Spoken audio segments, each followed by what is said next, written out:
Salve, salve, meu povo! Segundou por aqui. Muito boa noite para todo mundo que está aqui ligadinho na tela do Gazeta Esportiva. Hoje aqui no estúdio ao meu lado, Marina Buffon, estão esses dois craques da crônica esportiva.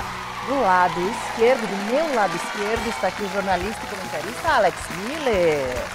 Muito bom. E do meu outro lado direito, está o craque Miller, tetracampeão. E aí, Miller? Beleza, Marina, Xará, tamo junto. Estarás aqui junto comigo hoje, porque a gente tem muita coisa para falar. O programa está recheadíssimo. A gente tem o majestoso do final de semana, que ainda está repercutindo com a vitória do São Paulo sobre o Corinthians, a apresentação do novo reforço lá no Tricolor. Quero saber a opinião do Miller sobre isso daqui a pouquinho. Tem também a despedida de um importante jogador no Palmeiras, a preparação do duelo do Timão para o duelo contra o líder Cruzeiro na quarta-feira. Futebol feminino também tem espaço por aqui. E, claro, Momento Velocidade com o Rodrigo França. Tudo isso e muito mais logo depois dessas dicas. Fomos e voltamos rapidinho, já estamos de volta por aqui. A gente já vai acompanhar as emoções do clássico majestoso do último sábado. Quase 48 mil pessoas acompanharam o duelo entre São Paulo e Corinthians no Morumbi. O Alexandre Silvestre estava por lá e conta a história desse jogão.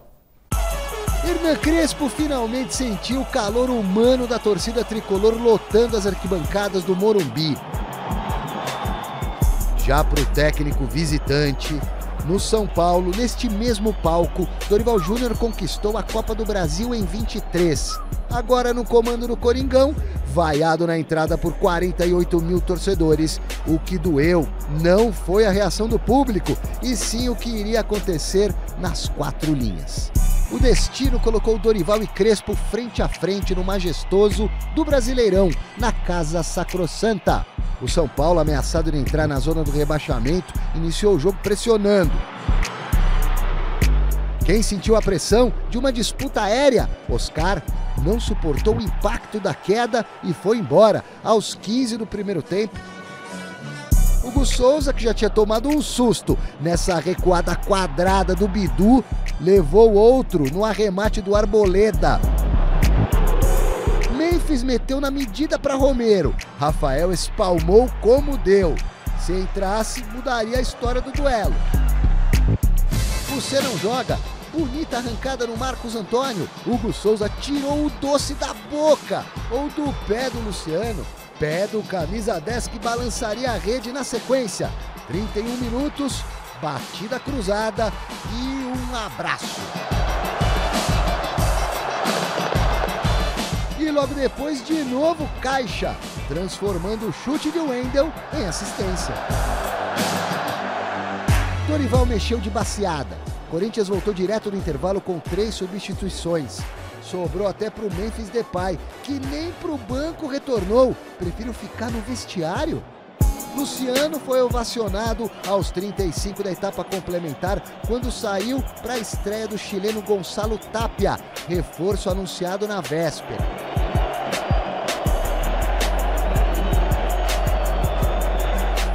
São Paulo bem que poderia ter ampliado e feito da vitória uma goleada, inclusive com o Tapia. Fominha nesse contra-ataque. O Corinthians sequer fez o de honra.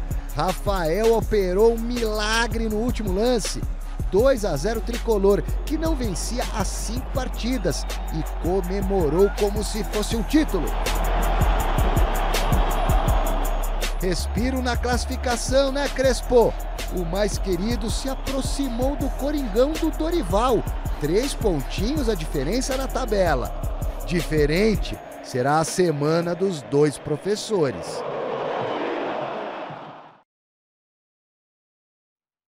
Para os 2 treinadores, eu quero saber do Miller. Que falar desse São Paulo, dessa vitória, Miller? Convenceu? Sim, convenceu, sem dúvida nenhuma. O São Paulo, contra o Corinthians, demonstrou assim, uma vontade de ganhar.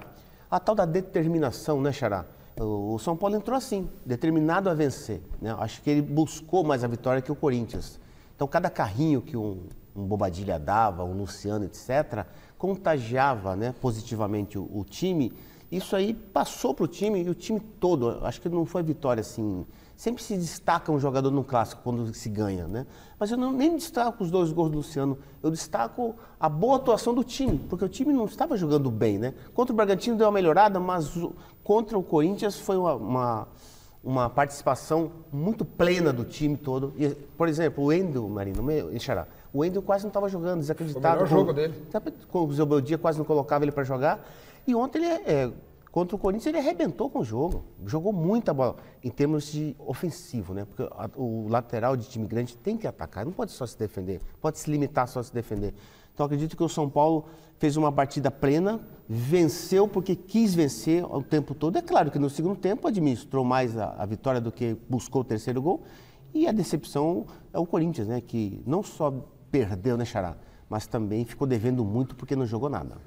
Muita diferença de espírito, né? Como você disse, o São Paulo entrou como se fosse uma decisão de campeonato. E o Corinthians foi o mais burocrático possível, né? Parecia que estava todo mundo desanimado, sem vontade de jogar, sem motivação, sendo que só de vestir uma camisa como a do Corinthians já deveria ser o combustível necessário para qualquer jogador se empenhar ao máximo. E empenho, a gente viu que não foi o ponto forte do time do Corinthians, né? Você pode destacar ainda o Garro, que tentou fazer de tudo, alguns jogadores ali correndo. O Romero sempre corre, mas nem sempre faz a coisa direito. E o Memphis Depay é o símbolo dessa apatia do Corinthians, né? Deu uma assistência para o Romero, no mais, só fez volume, só fez número em campo, mas no intervalo foi sacado e a gente não sabe ainda as consequências disso para o futuro do Corinthians também, né? Por conta disso, do que vocês falaram aqui, essa situação do Corinthians, assim, né? O tema da nossa enquete de hoje, tá? Tá ligado esse majestoso aí que aconteceu no sábado? Eu quero saber o seguinte de você aí de casa. O técnico Dorival Júnior já está ameaçado no Corinthians? Olha que absurdo a gente pensar nisso, né? Sim ou não? Para participar da enquete, é só você entrar lá no site gazetesportiva.com e deixar o seu voto, nas redes sociais também. E aí, eu queria saber de vocês também brevemente aqui, Dorival já está ou não ameaçado no cargo? Eu acho que já está, né? Porque é uma coisa até que já transcende a opinião, já tem informação de que o Corinthians estaria pensando nessa hipótese, né? Hoje o Osmar Stabile, presidente interino do Corinthians, deu uma entrevista dizendo que garante o Dorival Júnior, mas o repórter insistiu, mas até quando? O futuro a gente não sabe, futebol depende de resultados, ou seja, quando começa assim, é porque o gato já subiu no telhado, né, Xará? Mas não tem jeito, né, Xará, Marina? A lei da bola, né? A cultura do nosso futebol, infelizmente, é assim. E a cultura de um time grande como o Corinthians também é assim. É o divisor de águas, como nós dissemos ontem no mesa, né, Marina? Perdeu o clássico na Copa do Brasil para o Palmeiras, aí o Dorival não se segura. Há quem diga que se perder para o Cruzeiro já está meio assim, né? Já pode cair. Exatamente. Então, vamos ver. É por isso que eu vou chamar aqui Alexandre Silvestre e transferir essa pergunta a ele. O Silvestre está lá no Parque São Jorge para trazer esse noticiário do Corinthians. Silver, e aí? O técnico Dorival Júnior já está ameaçado? Boa noite para você. Está, para responder na bucha para você, Marina, boa noite. Galera que acompanha o Gazeta Esportiva, está sim, balança no cargo, mas antes quero registrar para vocês que assim que chegamos, eu e minha equipe, aqui ao Parque São Jorge, hoje por volta das 5h30, um carro de polícia estava saindo por este portão, segurança atenta também do pessoal que trabalha no Corinthians, porque haverá protesto aqui na próxima quinta-feira, mas é bom já ficar ligado. A partir da segunda-feira, a Gaviões da Fiel convocou um protesto para quinta-feira. Quem quiser se juntar à galera aqui na quinta-feira, na porta do clube, protestar em todos os sentidos, dentro e fora de campo. Caso de polícia no Corinthians, mais um. O Corinthians, no sábado, fez um boletim de ocorrência, olha isso, por subtração de documentos sigilosos dos arquivos físico e também digital do clube.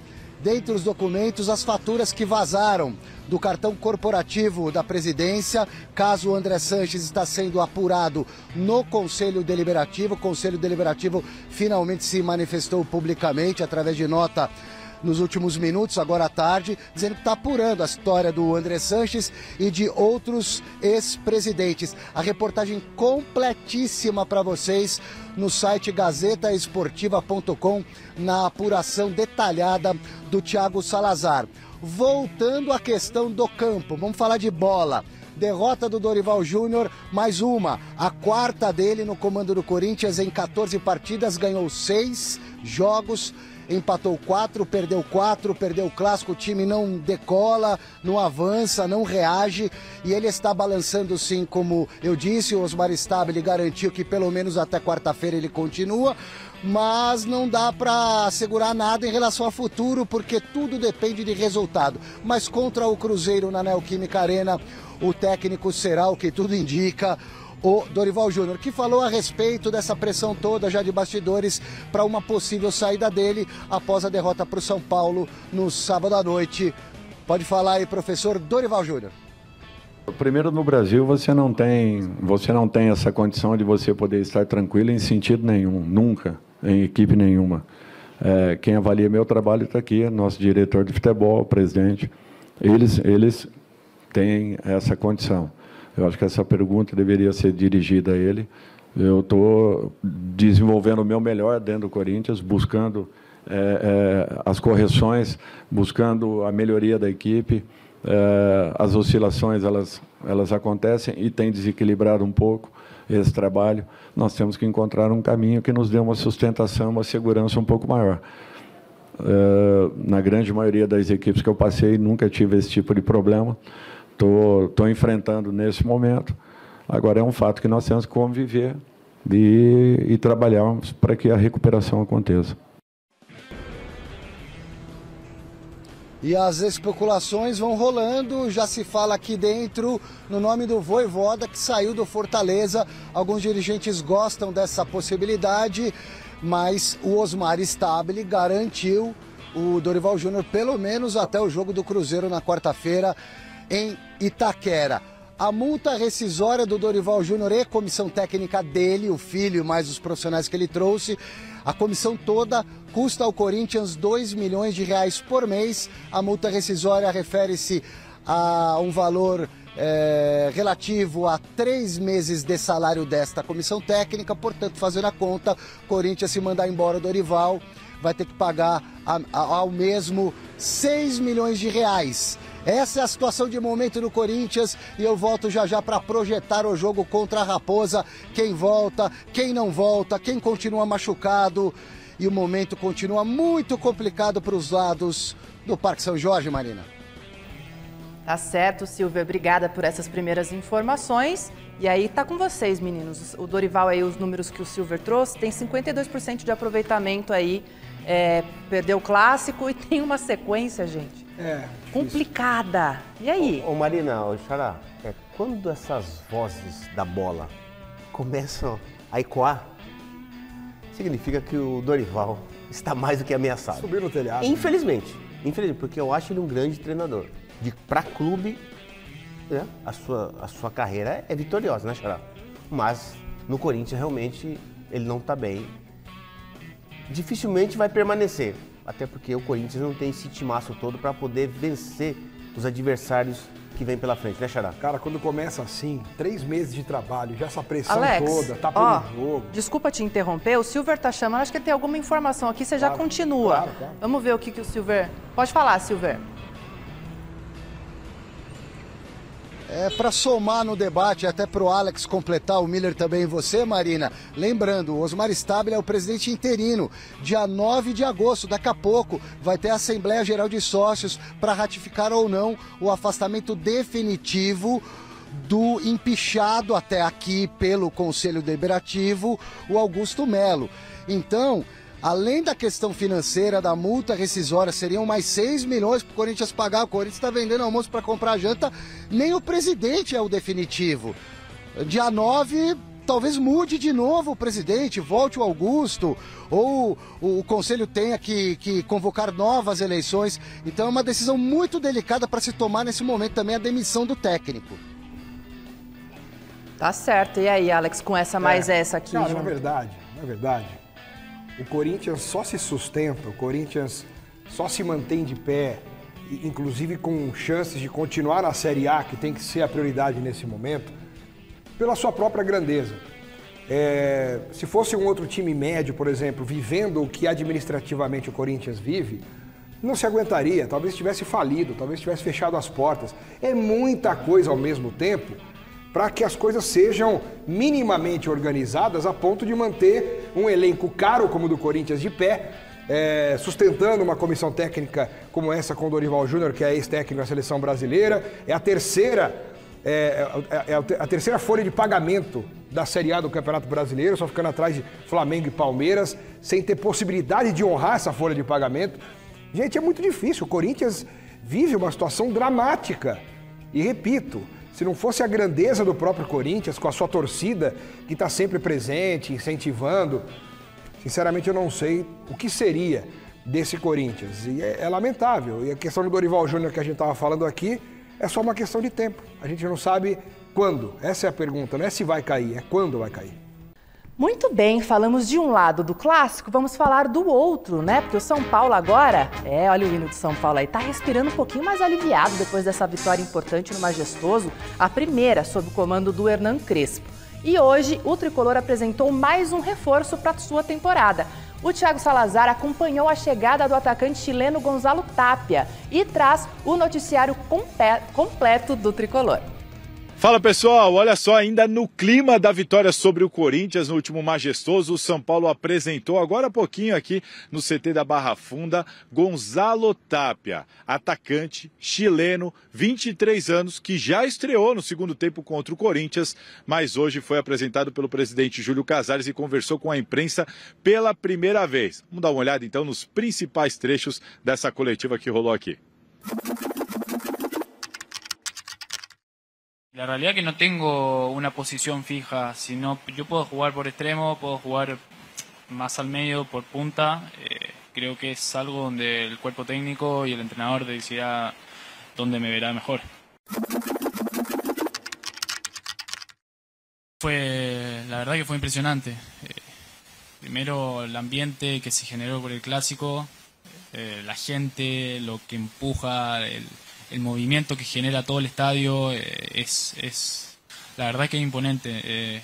No solamente clásico, así va a ser todo el año y eso es maravilloso. Es venir a un equipo grande en Brasil, a São Paulo, que pelea por todo, todas las competencias, siempre va a estar ahí por el campeonato, que eso es lo más lindo, y me motivó también el cuerpo técnico, todo el proyecto que tiene el club, todo lo que piensan de mí que puedo dar hacia el equipo. Bom, tá aí Gonzalo Tapia, que fica no São Paulo por empréstimo de uma temporada até o meio do ano que vem.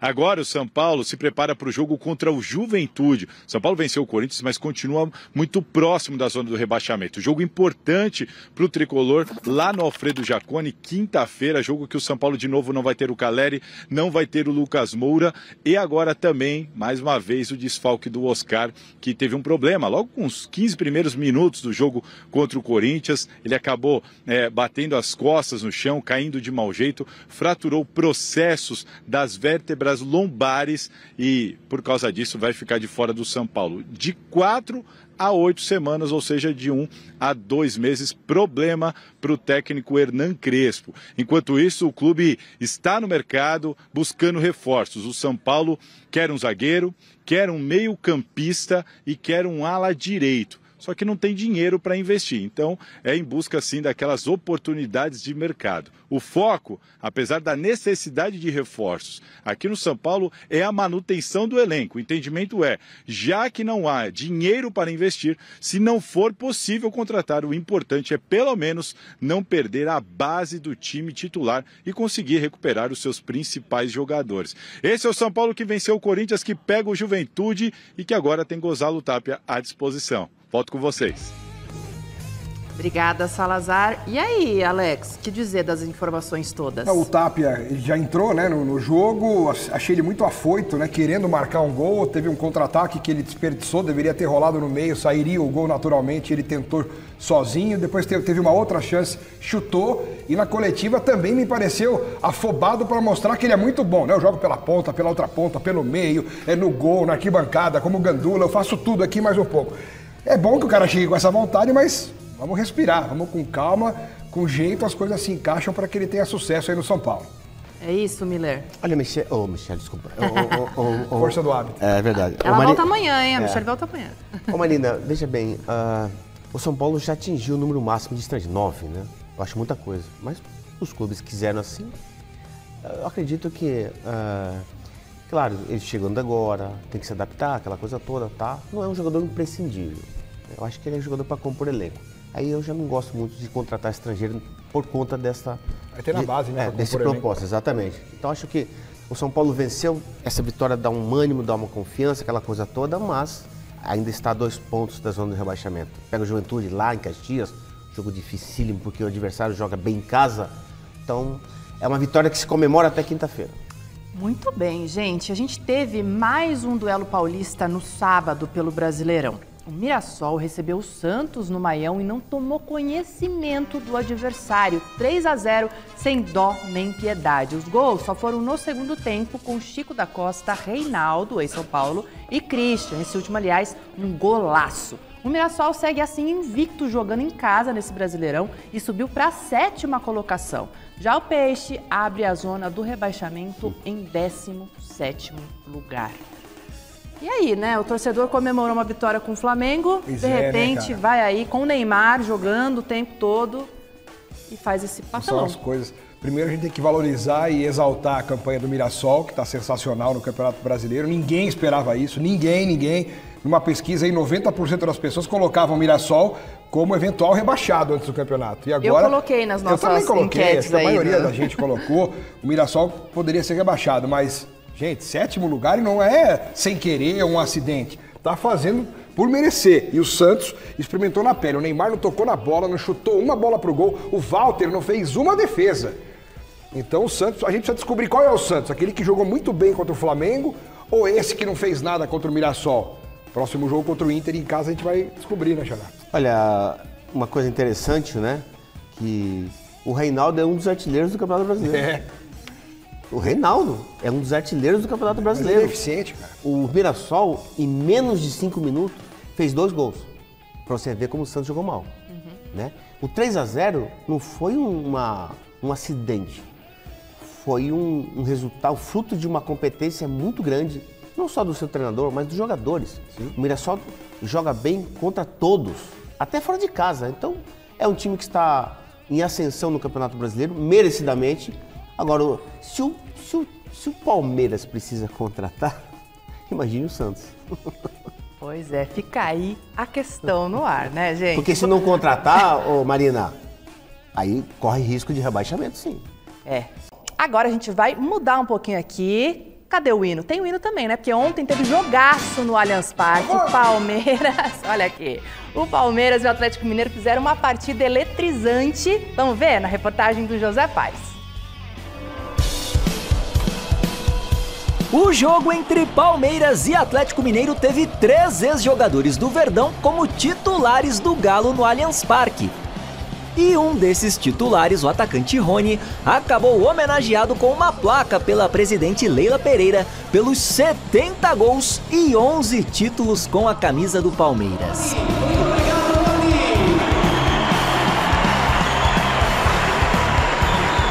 Quem também apareceu no Allianz foi o volante Richard Rios. Ele finalmente foi vendido para o futebol europeu, mais precisamente ao Benfica, por 194 milhões de reais e não jogou contra o Atlético. Com bola rolando, agora titular na vaga exatamente do Rios, o Lucas Evangelista abriu o placar para o Verdão depois desse ótimo cruzamento do Piquerez, 1-0. De manhãzinha a gente tem a programação, né? 10h30 tava lá a ativação. E nessa ativação tem quem vai começar jogando e quem vai começar no banco. E aí eu tava no banco, tava lá fazendo bike, aí chegaram em mim e falaram, o telefone tocou. Eu falei, que telefone? Não, do Rios, deu certo. Você vai jogar. Eu falei, tá tranquilo, então tô preparado. Acho que não só eu, como todo mundo tá muito preparado. Ainda no primeiro tempo, o Vitor Roque fez de tudo um pouco para ajudar o Palmeiras lá no campo de ataque. Mas o atacante que de fato balançou a rede na primeira etapa foi o Hulk.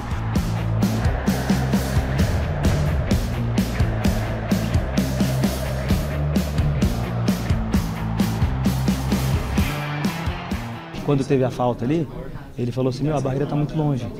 Não sei se é real mesmo, mas dentro de campo tava parecendo que tava longe. Ele falou, tá muito longe, eu vou acabar fazendo gol. Ele acabou e fez, cara. Eu falei, é outro nível. Tem uns que contam 9, 11 passos, ele contou 14. Então, cara, pra quem vai bater a falta, leva vantagem. Se me dá uma falta dessa e me dá 14 passos. E foi o que aconteceu quando eu olhei ele. Poxa, então acho que é a critério dele, né? Ele costuma deixar uma distância boa, então isso aí favorece o batedor também, né? Então, na hora da falta ali, eu até falei pro Igor, cara, deixa que vai ser gol. Depois do intervalo, aí sim não teve jeito não. Novo cruzamento do Piquerez, desvio do Vitor Roque e o Júnior Alonso fez contra. 2-1 Palmeiras.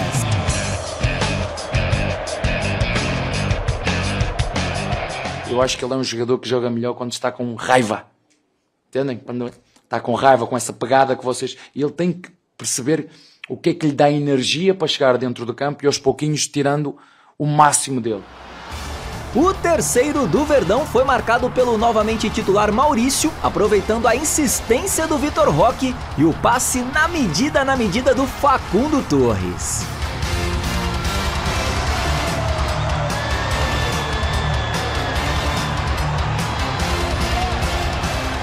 É claro que pra gente tem essa ideia que não tem titular, não tem reserva, sempre ele acaba tendo alguma troca no time, porque são muitos jogos na temporada, a gente está sempre pronto, então tanto eu quanto o Veiga, quanto qualquer outro jogador, a gente tem noção disso e está disposto a ajudar independente contra quem seja e onde seja. O Atlético ainda descontou nos acréscimos graças a essa pancada do Hulk cobrando mais uma falta. E quase empatou justamente numa nova bola parada do camisa 7, mas ficou nisso aí mesmo. 3-2 Palmeiras num jogaço de bola. Essa vitória diante do Galo foi a primeira do Palmeiras jogando aqui no Allianz Parque no Campeonato Brasileiro desse ano. Antes, haviam sido 4 partidas com 2 derrotas e 2 empates. Temos muito para melhorar, como eu te disse, uma equipa com presente e com futuro. Eu estou casado com a mesma mulher há muito tempo. Há muito tempo. Só que eu tenho uma coisa, não pode haver monotonia. Eu não invento nada. Eu copio tudo. Sabe? Eu não invento nada, copio tudo. É assim que eu faço. Muito bom. E eu quero chamar aqui, é hora de acionar nosso querido José Paes com o dia seguinte do Palmeiras, após essa vitória importante aí contra o Galo. Boa noite, Zé. Me falaram que um jogador importante do elenco não se reapresentou hoje e deve estar de partida, como a gente viu na matéria aí, né? É isso? Exatamente isso, Marina. Beijo grande para você, abraço aí para todo mundo que está acompanhando o Gazeta Esportiva. É o Richard Rios, né? Como eu disse aí na reportagem, ele foi vendido ao Benfica por quase 200 milhões de reais, 30 milhões de euros, 194 milhões de reais aí na cotação, tá indo lá para o futebol de Portugal. O Palmeiras se reapresentou hoje pela manhã na Academia de Futebol depois dessa super e importante vitória diante do Atlético Mineiro, e o Richard Rios foi liberado então aí pela diretoria para fazer exames médicos para poder de fato assinar o vínculo dele, que será de 5 anos lá com o Benfica de Portugal. O restante dos jogadores trabalharam normalmente lá na Academia de Futebol, tivemos aí os titulares nessa partida diante do Galo fazendo o famoso regenerativo, os demais foram para um trabalho no campo. Enfim, o Palmeiras se preparando aí para o próximo jogo, próxima rodada do Campeonato Brasileiro, que para o Palmeiras é depois de amanhã, quarta-feira, lá no Maracanã, 7 horas da noite, contra o Fluminense, jogo acontecendo no Rio de Janeiro. E aí o Abel Ferreira, depois dessa vitória importante, falou justamente sobre o Richard Rios, a saída do jogador indo enfim lá para o futebol europeu e o encaixe do Lucas Evangelista nessa equipe do Palmeiras. Ele que foi contratado recentemente, né, nessa temporada aí pelo Verdão, chegou junto ao Red Bull Bragantino e agora vai ganhando espaço, claro, com a saída do jogador colombiano lá para o velho continente. Então vamos ouvir aí Abel Ferreira aqui no Gazeta Esportiva. Pode rodar. Nós sabíamos internamente, eu sabia, a Lela sabia e o Barros sabia, que o Rios ia sair, nós sabíamos disso. Já vos falei que o nosso clube, não queria entrar por esse lado, porque eu acho que o Barros deu uma entrevista e acho que a entrevista que deu, não sei se ela já saiu ou não, mas tive uma conversa com ele onde ele esclarece tudo, aquilo que é a dinâmica de um clube. E sempre que eu conseguir, ou que nós conseguirmos que o jogador chegue primeiro do que a venda, tanto melhor, porque hoje vimos o Rio cheio e não se notou tanto, porque o Lucas Evangelista, para além de ser brasileiro, para além de conhecer o campeonato brasileiro, já está connosco já há bastante tempo, o que ajuda muito naquilo que é a adaptação, e portanto não foi muito difícil a reposição. Agora vamos à procura, se conseguirmos de uma reposição dentro daquilo que são os nossos padrões. Se vier tudo bem, se não vier vamos arranjar solução internamente. Tá aí a palavra do Abel aqui no nosso programa dessa segunda-feira, e o Palmeiras já está se movimentando no mercado para tentar sim repor essa saída aí do Richard Rios. A informação que me chegou é de que o Palmeiras consultou o Otávio, volante que está lá no Al Nassr da Arábia Saudita, jogador de 29 anos, com passagem importante pelo Porto de Portugal, começou aqui no Brasil no Internacional e não está sendo utilizado pelo técnico Jorge Jesus lá no Al Nassr. O Al Nassr fazendo uma pré-temporada na Europa. O Otávio não foi relacionado para essa pré-temporada, ele teve ali um probleminha com o Jorge Jesus no passado, não está sendo utilizado pelo treinador português, que tem história aqui no futebol brasileiro, por isso o Palmeiras fez uma consulta. O problema é que o Al Nassr pagou aí 60 milhões de euros junto ao Porto para contratar o Otávio em 2023, mais de 300 milhões de reais. Então, nesses moldes, nesses valores, claro, o negócio fica inviável. Tá certo, Marina? Permaneço aqui, daqui a pouco a gente fala mais de Palmeiras no programa de hoje, tá bom? Daqui a pouco eu volto. Tá bom, Zé, brigadão. Fica aí, hein? Esse nome, Otávio, um bom nome, Alex? Ele é bom jogador, né? Mas assim, não é nenhuma garantia de que ele chegaria e poderia suprir, né, a ausência do Richard Rios com a qualidade do Richard Rios. Se é para trazer o Otávio, eu daria a oportunidade para o Lucas Evangelista tentar prosseguir, ganhar ritmo e jogar o seu futebol, que é muito bom. No Bragantino ele era o principal atleta do meio campo, o principal jogador do time, tanto é que o Palmeiras foi buscá-lo. E é a chance do Lucas Evangelista, que contra o Atlético, estreando como titular mesmo, já fez um gol e jogou muito bem. Então, vamos com calma. Se aparecer uma oportunidade de trazer um cara assim que é extraordinário, que fuja assim de qualquer tipo de dúvida, aí beleza, vale a pena, tem que repor mesmo. Mas se não, vamos dar uma chance pro Lucas Evangelista, velho. Até porque o Palmeiras tem 3 volantes, né? Aníbal, Martínez e o Evangelista. Né? Se o Palmeiras fosse contratasse o Danilo de volta, que o Botafogo contratou, que é um grande jogador.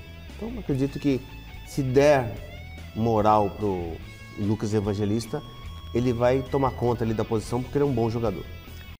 Muito bom, mas agora sobe o giro do motor. Bora acelerar com o Rodrigo França e o Momento Velocidade. Momento Velocidade. Muito boa noite, Rodrigo, tudo jóia? Seja muito bem-vindo aqui ao Gazeta Esportivo. Então quer dizer que a Fórmula 1 está de volta nesse domingo? Exatamente. Boa noite, Marina. Os Millers, né? Só que você viu que o barulho da vinheta já descobriram de onde que vem, né? Muito bom. Exatamente. A gente estava com saudade, né? A Fórmula 1 vai até Spa para o GP da Bélgica, marcando o início da segunda metade da temporada, que até aqui tem Oscar Piastri e Lando Norris protagonizando uma disputa interna na McLaren pelo título. E já que a gente está falando aqui de velocidade, no Brasil o domingo foi repleto de corridas no Autódromo Velocitar, onde foi disputada a 4ª etapa da Stock Car. E tem um jovem piloto que está chamando bastante atenção pelos seus resultados. É o Felipe Batista, da equipe Car Racing. No ano passado, Marina, ele ganhou 3 corridas, né, que na Stock Car é muito bom. E nesse fim de semana ele conquistou pole, pódio e subiu na tabela para buscar o título da Stock em 2025. Cara, eu estou extremamente contente com tudo que a gente vem conquistando. É claro que a gente acabou passando por alguns problemas nas outras etapas, mas a velocidade sempre esteve presente, sempre pudemos mostrar ali que tanto o time como eu, a gente estava ali podendo brigar por poles, brigar por vitórias. E agora ter tudo funcionando, tudo certinho para que a gente realmente pudesse trazer isso foi sensacional. Então estou feliz demais, acho que no auge da carreira, né? A gente brinca que os pilotos chegam no auge lá para os 30 anos, então tem um caminho longo pela frente. E espero que a gente consiga ir crescendo a cada ano para vir buscando títulos e mais vitórias. Legal, obrigado. Essa entrevista a gente fez lá no Velocitar, mandou muito bem o Felipe, vai com certeza disputar o título esse ano. E aqui no futebol eu vejo vocês sempre falando que nos times e jogadores normalmente reclamam do excesso do calendário, né? Cheio de jogos, né? Mas você acredita que tem piloto com 5 títulos na Stock Car que está querendo ampliar o seu número de corridas no ano? Esse é o Cacá Bueno. Ele contou pra gente como que está conciliando a agenda entre essa categoria e a NASCAR Brasil. Estou fazendo Stock, estou fazendo NASCAR Brasil, é um calendário de 21 finais de semana, todos têm 2 corridas por evento. Então são 42 provas, é isso mesmo, bastante prova. Já cheguei a fazer mais, tá? Já cheguei a fazer 4 campeonatos ao mesmo tempo, 3 durante alguns anos, mas eu gosto de agenda cheia, voltei a ter agenda cheia e isso me melhora como piloto. Eu acabo disputando contra mais tipos de piloto, tipos de carro, pneus, mais classificações, autódromos diferentes, e isso sempre me melhora como um piloto. Legal, tá? A visão do Cacá, né? Muito interessante. E correr contra grandes nomes do esporte, como o Cacá Bueno que a gente viu aí, é o grande diferencial da Stock Car e isso que está atraindo tantos jovens talentos, como é o caso também do Arthur Gama. Ele é o piloto mais novo do grid, com apenas 20 anos de idade e assinou contrato com a Toyota Gazoo Racing depois de ter sido campeão da Stock Light na divisão de acesso da Stock Car. É muito legal correr com pilotos que eu cresci vendo pela TV, cheio de experiência e nunca imaginei que eu ia chegar tão jovem na Stock Car. Então, para mim, é muito divertido e conto com isso para cada vez aprender mais e eu acho também eu inspiro uma boa parte da molecada que está entrando na Light. Eu acho que eles conseguem me ver e tentar seguir os passos e, como tu falou, a conquista foi dentro da pista, então conquistei estar aqui e isso para mim é muito gratificante e eu uso esses passos que eu passei para cada vez mais ir melhorando na Stock Pro. Legal, tá aí a palavra do Arthur Gama e Marina, a gente vai mostrar todos os bastidores da Stock Car nesse fim de semana aqui, né, no domingo, no Momento Velocidade, no nosso horário normal. Na semana que vem eu não venho porque vou estar na Bélgica e na Hungria trazendo as notícias da Fórmula 1 no Gazeta Esportiva e em todos os canais aí também. Que ruim, né? Boa exatamente, viagem, a gente então. tem que viajar de vez em quando. Mas é isso aí, vou estar acompanhando vocês de lá. Perfeito, obrigada, Obrigado, viu? Então, até a próxima. Valeu. Vou sentar aqui agora porque a gente vai chamar o Alexandre Silvestre, que está lá no Parque São Jorge, para falar do próximo desafio do Corinthians. Quarta-feira, o Timão encara o Cruzeiro, líder do campeonato na Neoquímica Arena. Ô Silver, vem aqui, conta uma coisa pra gente. O Yuri Alberto vai estar já à disposição do técnico Dorival Júnior para essa partida? Não vai. O próprio Dorival confirmou domingo à noite, sábado à noite no Morumbi, depois da derrota para o São Paulo, que o Yuri ainda tem etapas a cumprir. Ele continua na transição física e não encara o Cruzeiro quarta-feira. Aliás, o Corinthians, do Dorival, pressionado, tem uma sequência dificílima. É o Cruzeiro na quarta em casa, né, o Química. Sábado à noite no Rio de Janeiro, o Botafogo. E na outra quarta, o primeiro mata do mata-mata de oitavas de final contra o Palmeiras, Copa do Brasil. O jogo em Itaquera. Para essa partida, talvez é o que o Corinthians deseja. É a meta interna do Departamento Médico e Físico do Corinthians. Contar com o Yuri Alberto, artilheiro do time na temporada, com 13 gols, se eu não me engano, para pelo menos estar à disposição para esse jogo contra o Palmeiras. Contra o Cruzeiro não, e o Dorival não vê a hora do Yuri voltar, né, professor? Diz aí. Tem um jogador que é fundamental para que tudo isso dê certo. Chama-se Yuri Alberto. Nós estamos tentando reequilibrar a equipe com o Memphis, o retorno do Rodrigo, que está começando a voltar a uma normalidade depois de várias rodadas. É a terceira partida do Rodrigo apenas, depois de um longo tempo parado. Memphis está começando a retornar também depois de uma lesão que o tirou por um bom tempo. E eu aguardo agora de um jogador que é fundamental e que é responsável pela maioria dos nossos gols. Sem Yuri Alberto ainda no jogo contra o Cruzeiro, mas com o Memphis Depay, com o Rodrigo Garro. O Memphis, inclusive, treinou normalmente hoje na reapresentação dos jogadores, fez o regenerativo nas partes internas. Ele que não atuou mais de 45, 46 minutos, porque foi substituído no Majestoso justamente no intervalo da partida. Mateuzinho cumpriu a suspensão automática, fica à disposição, volta para o time, imagino eu. Em compensação, Raniel Michele tomou o terceiro amarelo, foi reserva no Clássico e não enfrenta o Cruzeiro. Michael machucado, lesão muscular, vetado pelo departamento médico. Tchau. Muito bom. Agora sim, um comentário rapidinho aqui, ou não, diretor? Hoje é o chileno que está aqui no meu ponto. Vamos só falar que o Yuri Alberto faz muita falta. O Dorival tem razão. Ele mesmo admite que o Yuri Alberto faz falta. E é difícil você ver um técnico falar publicamente, reclamar da ausência de um jogador, né? Mas é um atleta que tem um nível muito superior aos demais. A falta que ele está fazendo para o Corinthians é nítida. Então, acho que também ele está se agarrando nessa ausência do Yuri Alberto para justificar a dificuldade que ele tem encontrado de colocar um time competitivo, de ver um time jogar melhor. É como se fosse uma desculpa, assim, né? Não dá. Eu não tô com os três ao mesmo tempo, né? O Yuri, o Garro e o Memphis, para fazer o time jogar melhor. Quando eu tiver os três ao mesmo tempo, aí sim, tem que ver se vai dar tempo, né, Xará? Exatamente. Essa é a diferença dele com o Ramon. O Ramon pegou aquelas 9 vitórias no passado. Esses três estavam bem, em plena forma, e a bola estava entrando. Diferente do Dorival. Ele está sem o Yuri, mas com o Memphis e o Garro, meia boca. Aí não tem condição. Que coisa, né, gente? Aí do outro lado, a gente vai ver aqui, eu vou chamar aqui para encerrar o nosso giro de reportagem, o José Paes. Do outro lado que eu digo, do outro lado da rivalidade entre Corinthians e Palmeiras aqui, né? Para falar, ô Zé, sobre essa permanência ou não do Abel Ferreira no Palmeiras. O que está faltando para ele ir lá pegar a caneta e assinar essa renovação? A torcida quer saber, Zé. Ele mesmo vai contar pra gente aqui no Gazeta Esportiva, Marina. Olha só, o Abel Ferreira tem contrato com o Palmeiras até o final desta temporada, até o final de 2025. E ontem, durante uma resposta ali da entrevista coletiva depois da vitória pra cima do Galo, ele disse o que tá faltando para renovar até 2027, quando termina aí o mandato de Leila Pereira no Palmeiras. Pode rodar. Eu estou aqui acima de tudo porque ganhei, juntamente com os meus jogadores. E só falta uma cláusula para eu assinar com o Palmeiras, só falta uma cláusula no contrato. Só uma. É se não ganhar títulos, posso ir embora. É a única que falta. Se não ganhar, posso ir embora. É a única cláusula que falta no meu contrato que a Leila não quer meter. Se não ganhar títulos, eu vou-me embora. Como? Não, eu tenho um contrato para assinar desde janeiro. Tenho um contrato de 2 anos para assinar desde janeiro.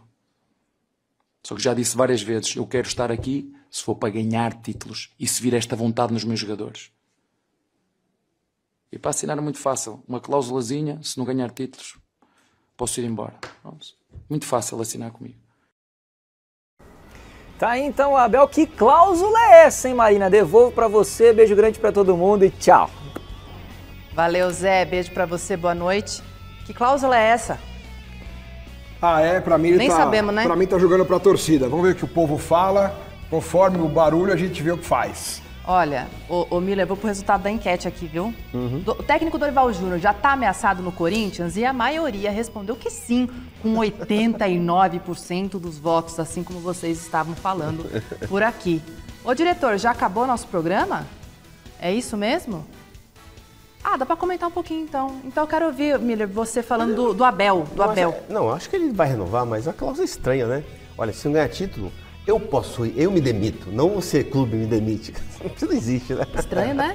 Mas ele vai renovar, sim, com certeza. E você renovaria com ele? Agora sim, com certeza. Você mudou de opinião, Alex? Eu ou só ao final do ano? até o fim do ano. É? Porque ele tem contrato até o final do ano, então tanto faz renovar agora ou depois, o efeito vai ser o mesmo. Se os dois querem a mesma coisa, espera um pouquinho mais para saber o que vai acontecer. De repente o Palmeiras cai fora pro Corinthians, fica em 8º no Brasileiro e na Libertadores fica nas quartas de final, acaba o ano e fala, pô, e agora? Não tá jogando bem, não sei o quê. Mas pelo que o Abel falou, ele já vai assinar agora. Vamos ver, né? Vamos ver essas cenas dos próximos capítulos. E acabou o Gazeta Esportivo e também meu período aqui na bancada, porque amanhã a Michele está de volta das férias. Então eu queria agradecer aqui parabéns, você foi muito o bem, Alex, você foi o Miller. Muito bem. Muito obrigada. Como Você sempre. aí de casa também, que acompanhou a gente. Muito obrigada. Vocês ficam agora com o Jornal da Gazeta. Beijo, amanhã eu volto na reportagem. A Michele estará aqui.